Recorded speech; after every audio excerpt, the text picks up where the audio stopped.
Well, and so the only option now remaining for the 6 senators is to appeal that particular decision at the political parties tribunal, which according to the party's constitution is the final lap for them, if I could call it that. Let's now speak to the party Secretary General, Raphael Tuju. Thank you, sir, for joining us tonight here on KTN Prime.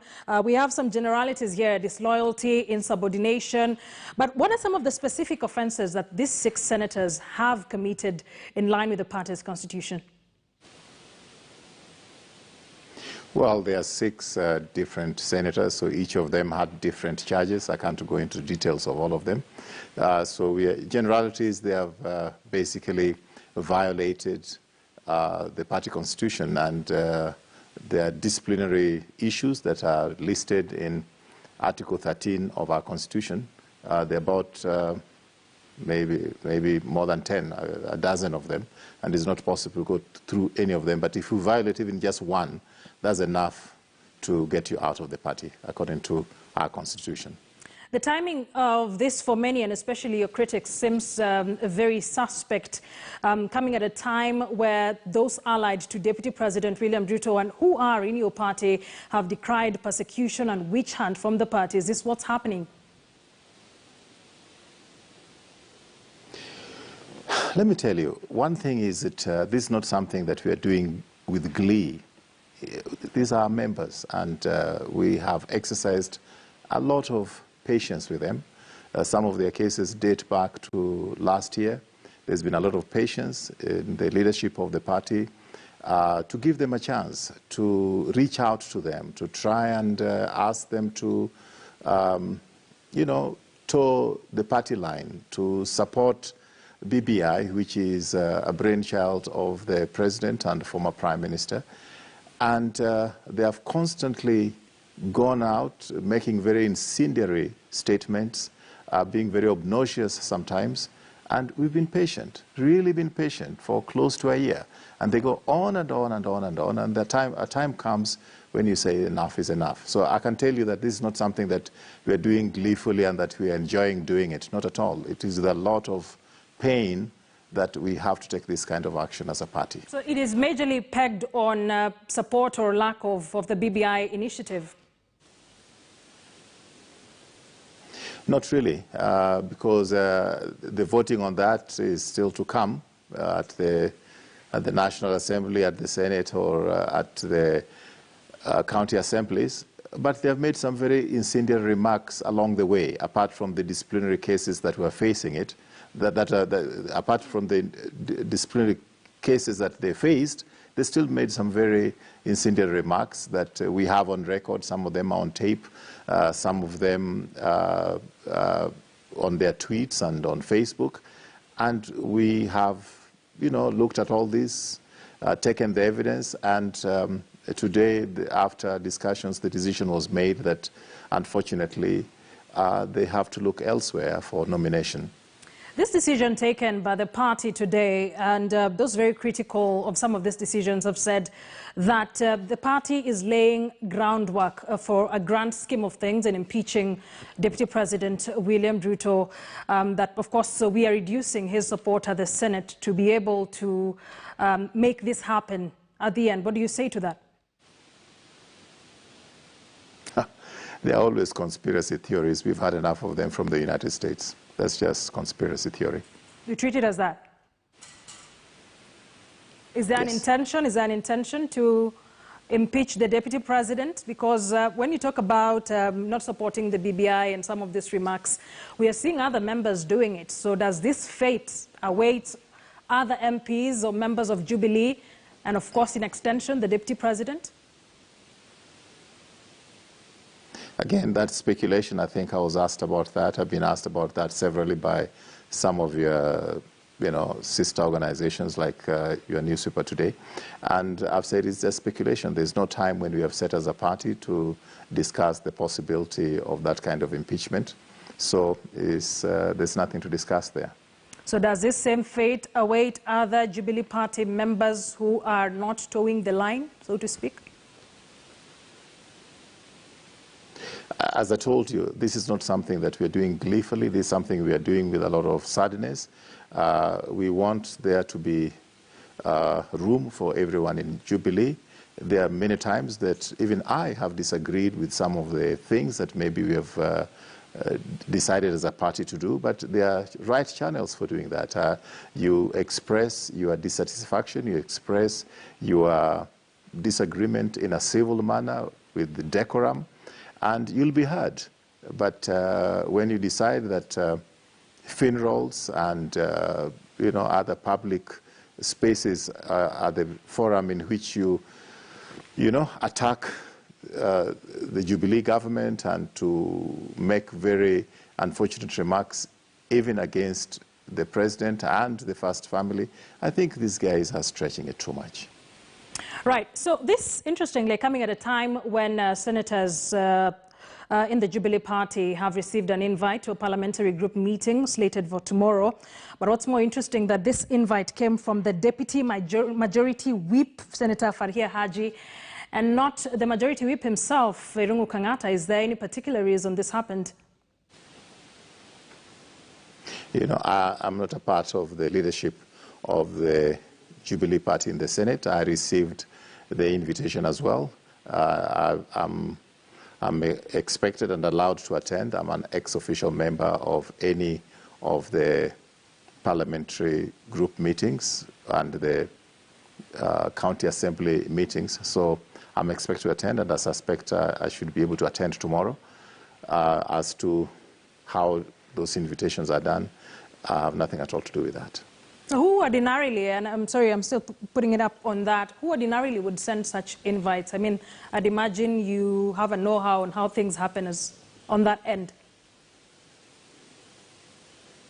I think there's nothing unusual about the deputy, doing the invite, because she's a member of the leadership of the Senate, as far as Jubilee Party is concerned. Isaac Mwaura, when appearing, and this is my final question to you, when appearing before the committee, said that he does not expect any fairness, any justice from this particular process. They expect, perhaps they might appeal. Do we expect fairness once that happens? And what's the way forward for this party? Well, sometimes when you're confronted with facts, and some of these facts are actually backed by video evidence, statements you have made, and you're asked to explain yourself, and you become tongue-tied, then you kind of can tell that you have been cornered. So I'm not surprised about those kind of statements. All right, so who's next on the firing line? Is it Irungu Kang'ata, considering we haven't seen him send these invites? A lot of speculation. What do we expect? I wish I could know. I'm not a fortune teller. We will know that tomorrow. Thank you very much for joining us here tonight. Secretary General of the Jubilee Party, Raphael Tuju, just speaking to us there, saying that they have been patient with the six for long and they're not doing this gleefully as a party. But let's get a quick reaction with these battles within the Jubilee. I'd like us to take a quick reaction with a Soy Member of Parliament, and that is Caleb Kositany, who's now joining us to react to that. Thank you, sir, for joining us. You've heard what the Secretary General of the party has to say, so I'll give you a chance to first react to the party's decision and what the SG has said. Well, I think the SG is being very untruthful about the real situation in Jubilee. I am actually not surprised that that he has said there that the members refuse to support BBI. And in the Jubilee Manifesto, in the Jubilee Constitution, there is nowhere where we say that in the coming years we're going to have BBI, and it was binding on all members to support it. So I think Tuju needs to be truthful and say that the only reason why those members are being expelled or purportedly expelled is just because they have been loyal to the Deputy President. They have decided that they are going to chart a future of the party with those who are like-minded, with leaders who are not inclined to tribes, who are not inclined to insulting others, who are not inclined to being untruthful. They have decided that they will join a team that will portray the face of Kenya and not of the regional faces that we have seen of late being propagated by some party leaders. And it's quite interesting to see that from 2013, when we were in either TNA and URP, there was no expulsion of anybody from any political party. Even Jubilee, for the first term of for the first 1 or 2 years, 2017, 2018, we never saw anything. Immediately after the handshake, then we saw the arrogance build up in Jubilee. We saw the activation, and the only active organ in Jubilee, amongst many organs that are meant to be active in the party, is the disciplinary committee. And it's a very sad situation that Jubilee is busy expelling its members. I'm sure after these expulsions, they will have nobody else to expel. And Wilkisa is very sad and very unfortunate that nominated members of parliament who are nominated to represent special interest. Okay. If you look at those who are being expelled now, they are nominated to represent the gender issues, and Honorable Isaac Mauro, who is to represent people with disabilities. Right. It is actually not fair when we treat people who are to represent a certain gender or a certain vulnerable group in society to such shenanigans like the Jubilee is treating them to. The SG speaks to what it terms as incendiary remarks that made consistently by some of these members and who have been expelled from the party. In all fairness, do you think this is justified, given that the party has decided it's taking one direction and half of it is pulling on the other direction? In all fairness, what would you do in that situation if you were them? The biggest problem with the Jubilee is it has become a private members club, whereby it is okay for you to say this, and it is not okay for me to say exactly the same thing in a different platform. One example is a minor commander, for example, is on record as having said the deputy president will not be there in 2022. He has called the deputy president names. The deputy president of this party, the deputy president who all in Kenya know how much effort he put in the re-election of the President Uhuru Kenyatta, and in the second, after the nullification of the election, we all know how many meetings the deputy president attended to campaign for President Uhuru Kenyatta and the sacrifices he made. But members of Jubilee, a nominated member of parliament like Minor Commander, was in Kibra campaigning for an ODM candidate. But no single action has been taken against him because he is speaking, or he's on the right side of the Jubilee, or the so-called deep state. Right. If it was any of these members who are being expelled now that was in Kibra, they would have been expelled a long time ago. But that is such is what Jubilee has become, and this is how KANU started its route to becoming a very tiny little party, in a key player, in a little player in Kenyan politics, because they started by chasing out everybody until they had nobody to chase. So that's the route that Jubilee seems to be taking. So what would be the next course of actions for your friends? Seem to be on the same faction of the Jubilee party. Are you going to support them to appeal this decision? What next? Yes, of course. Tomorrow we will be appealing this decision by Jubilee Party, and we will explore all the legal channels so as to ensure that they get fairness, they get justice. And we ask of the Jubilee Party, those who are now running the Jubilee Party, to exercise some tolerance. We also stomach a lot of verbal language from people who are in the so-called handshake team. And we don't react. We take it with a stride, and we know that it's politics. And let's have good manners in the politics of Kenya. As a Jubilee Party, I think Jubilee Party is on its way down.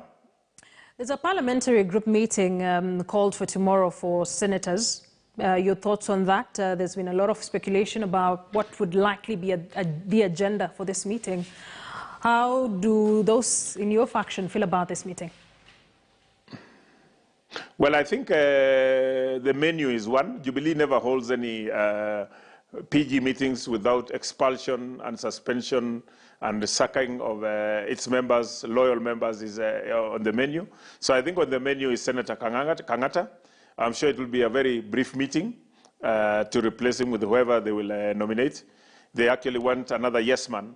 And Kangata's only mistake is pointing out the truths and the actual truth from the people on the ground to the president via a letter.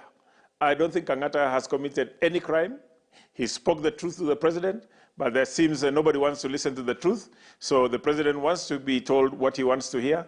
And so I think Kangata is definitely on the menu for tomorrow's PG. Finally, before I let you go, even as we wait for the outcomes tomorrow, my last question to you. We are seeing a lot of members, especially allied to the deputy president, pledge allegiance to this new party, the UDA. I don't know whether it's right to call it new. So then you are constantly disgruntled in this Jubilee party. You're constantly disgruntled with this one umbrella within which you all live in. Why not leave? Well, I think that your question, why not leave? We've already left. It's just that we haven't left on pen and paper.